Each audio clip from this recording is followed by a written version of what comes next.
3 јуни е интернационален ден на велосипедот. За тоа што значи еден таков ден, меѓутоа и како е да се биде велосипедист, зошто е важно да се вози велосипед, но и што се случува со изградбата на велопатеки и подобрување на условите во Македонија, особено во главниот град. Ке зборуваме со Дарко Арсовски Петровски, представник од Go Green и активистот на Точак. Дарко, еве, интернационален ден на велосипедот, некако се менува, ти велосипедот не се двоите, без разлика на временски услови. Кажи ми, зошто е важно да се одбележува еден таков ден на велосипед? Да, фала што така ме најави да тита 65 дена во годината возам велосипед. Тоа е посебно бидејќи живеам во град како на Скопје, каде што не е страшно, дури кога има некои временски промени, ладно топло, не се толку страшни. Се додека има добра инфраструктура, ние како луѓе можеме лесно да се облечеме повеќе или помалце или да се стига секаде.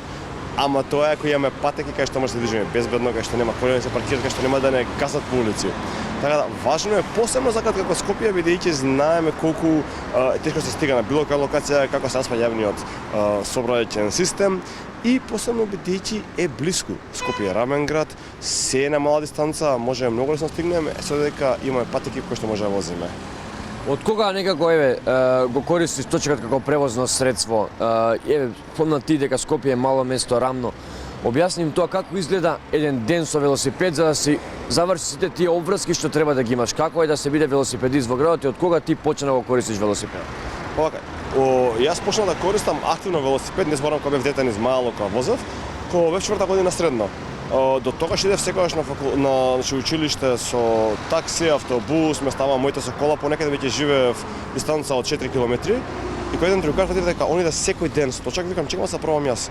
И знаеш како нека ми светна, викам дали сум јас, окей, што е со мене, кога толку ми е блиску, зашто не идам со Точак секој ден, зашто мора да чекам друг човек за такси, мора да чекам 22 да ми стигне, да биде полна, празна, па тепачки не да може да имам внатре во автобусите.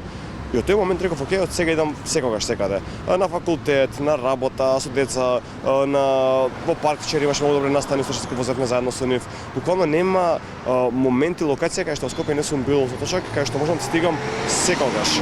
Признавам дека не ми е секогаш едноставно кога децата мали да возат со мене заедно, бидејќи знае некогаш да има гужва, знае да има патеки без сенка, така да признавам дека не можам секаде секогаш секако да возам, ама барем јас како маж здрав прав можам апсолутно секогаш секаде да движам.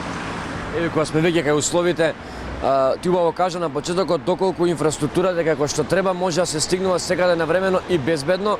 Кога сме кај безбедноста, каква е безбедноста на велосипедските патеки во Скопје? Ти си активист веќе повеќе од деценија. Се менуваат ли работите, се поправаат ли, но какви се сепак реално условите во главниот град? Реално, бизарно е, бидејќи статистички е полошо. Тоа значи има повеќе сообраќајни судири него било кога во минатото. Но од друга страна многу повеќе корисници. Ако порано имало еден мал процент, сега се веќе 5% стигнати само во Скопје луѓе што користат активно велосипед, можеме активно, не рекреативно понекогаш што возат. Сега, кој има повеќе луѓе, има и повеќе судири. Не значи дека е повеќе небезбедно, туку дека едноставно луѓето кои што се тука се случува почесто да ги удираат. И тоа не зборам само за сообраќајна судир кај што има кола или мотор со велосипед. Има и дупки на патот кои што за да ги избегнеме, знаеме да ни лизнае Точакот или песок каде што се работи или необезбедена локација веќе се прави таму зграда. И таа повреда што така е пријавена и повторно имаме статистика која што покажува дека станува понебезбедно. И тоа се решава многу едноставно. Значи, со казни, со чистење, со одржување на патеките ќе биде многу побезбедно него елементарното состојба како што е сега. И пак ќе кажам, тоа значи дека е небезбедно, туку дека има локации кои што се одржуваат добро. Јас сум рекреативен користач на велосипедот и често знам да најдам на велосипедски патеки кои што завршуваат во контењер, кои што завршуваат во дрво или некаде имаме еден убав пример, завршува во бугарска амбасада. Велосипедот, кажи ми, ве консултираат ли кога ги прават тие патеки? Знаат ли да се јават на стручно лице за да не ни се случува да удриме во контењер додека возиме или да идеме во меѓународен судир да направиме да влеземе во бугарска амбасада? На окупирана патека. На окупирана патека. Бугарска амбасада. Да, бизарно малце ова. Може да се пофалам дека во наше 13 годишно постоење имаме соработувано со сите градоначалници на град Скопје. Дали тоа беше Коста Трајновски, дали беше Петре Шилегов и за жал многу малце со сегашната градоначалничка. не може да похвалиме дека нивото задоволително и токму заради тоа се случува што се случува сега. Бидејќи имаат инженери кои што прават некакви планови, тие инженери нема стручно образование, веќе тие проектирале само коловози, булевари за коли, а ги забораваат пешачките патеки, не ставаат клупи, не ставаат сенки од дрвја, ставаат секакви дрвја кои што прават проблеми понатаму и секако велосипедските патеки ги прават субстандардни. Заради тоа низ цела Македонија, деновиве многу се промовираат нови патеки, што се пофалба дали тоа е Гевгелија, дали тоа Струмица, но секој е прикладна сама за себе. Инженерот што е таму видел некаде интернет како се прави, нема стручно образование конкретно за ова кое што покажува како треба да нема правилник. Сега идам со едната тема. Токму заради тоа ние сега како Go Green активно работиме со Министерството за транспорт да се донесе правилник за велосипедска инфраструктура. Македонија е една од трите земји во Европа со Албанија и Косово кои што нема таков правилник.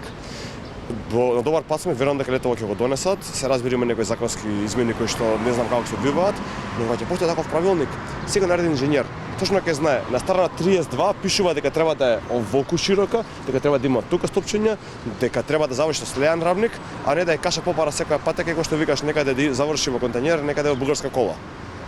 Еве, уште една важна тема секако е заклучувањето, безбедноста, опасноста од кражби, паркинг места за велосипеди. Колку се вложува во тоа? Имаме ли доволно паркинг места за да си го оставиме велосипедот, да знаеме дека не е безбеден таму каде што ќе го оставиме? Ти еднаш не демонстрираше како се заклучува, но јас многу добро знам како крадците побрзо го отклучуваат точакот. Имаме ли доволно паркинг места за тоа? Одлично прашање. Возење велосипед. Добро се вози, треба да стигне од точка А до точка Б, нели безбедно. Патеката и да е прекрасна, ако точакот го паркираме на место каде што се краде, тој точак веќе нема да го возиме никогаш. И се префрлиме, нели? Дали кола, такси, автобуси, повторно останува метежот на улиците. Значи потребно да има добри паркинзи. Сега, за похвала е што многу општини во Македонија донесоа измени на совет кои што гарантираат секоја наредна реконструкција или нова зграда да има паркинг за велосипеди во незе. Дали е тоа еден според стан, еден според жител, ама како што има паркинг за коли загарантиран, така мора да има и за велосипеди. Институциите мора да имаат, така да ако некој работи во Нова Македонија, во било која институција која што се внатре, паркинг мора да има во самата зграда и ако живее во зграда, дали е тоа во центар, аеродром, Шуштар Сандева, Гази Баба, од тоа се скопски општини кои што го донесоа, ќе мора да има паркинг на својата локација. Сега како ќе биде паркингот, за жал не е тоа регулирано на државно ниво. Правилникот тоа го прави.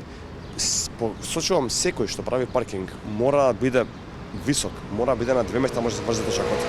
Да бидат тие малите кружни, кај што не може човек да се наведне или пак кај што жена со сукња не може да убаво да го намести точакот, затоа паркингот е подеднакво важен како и патеката. Ако патеката ја прават општините, за паркингот се одговорни институциите, зградите, домовите. Еве, ако може за крај да ни каже само кои се оние предлози кои што можат најбрзо да се имплементираат. Тоа те прашувам постојано, меѓутоа некако добро е секогаш да се почне од некаде, што е оно што треба итно да се направи за да почне да се подобрува инфраструктурата. Го спомна правилникот, меѓутоа што е оно што може дополнително да се направи во овој период за да се подобрат услови. Што ми го прашањето да се нарачани, бидејќи баш тоа што го зборевме сега една од трите работи кои што ќе бидат. Значи, прво, ова е за се, значи правилникот е панасеа, се може да реши. Тоа е прво. Второ, ги кажа паркинзите. Коинцидентно пишавме допис сега до општините, веќе моментално општините ги трошат буџетите. Живееме во такво општество каде што при промена на власт треба да нула остане на сметката или во минус и се работата е, ако ги трошат нешто убави работи. Тоа е за настани, за графити, за концерти, но правење такви паркинзи е една од работите кои што се преевтини, стварно нечени пари, 150 до 300 евра за 5 паркинзи, што траа 20 години не е инвестиција. Кои што имаат многу јавни простори кои што може да постават, значи паркинзи, општините, што не им треба совет за тоа, буквално само им треба одлука и подпис. Да направат сите општини паркинзи пред своите локации, ќе биде едно од најлесните решенија што може да се прават. И трето, ова е веќе политичко, политичарите кои што сега ги бираат своите кандидати за градоначалници, да не изберат луѓе кои што извршуваат желби на граѓана мафија, туку луѓе кои што го сакаат градот, кои што имаат некакво знаење, кои што барем една недела годишно поминуваат на велосипед. Дури им посакуваме една недела сега да возат, кола да паркираат и да кажат: овие 5 до 7 дена ќе возам секој ден точак. Да видат што е потребно и кога ќе дое време за пишување на своите кандидатури, на пишување на своите програми, да кажат ќе направам за велосипедистите ова и ова. И наредни 5-6 месеци дека дадат изборите активно да работат, за ние да можеме да ги поддржиме и да им помагаме наредни 4 години да направат стварно добри велоградови, бидејќи во замав велосипедизмот во Македонија, урбаниот развој станува се подобар и подобар на тоа поле, штета ќе биде ако новите градоначалници не знаат доволно како тоа да го спроведат.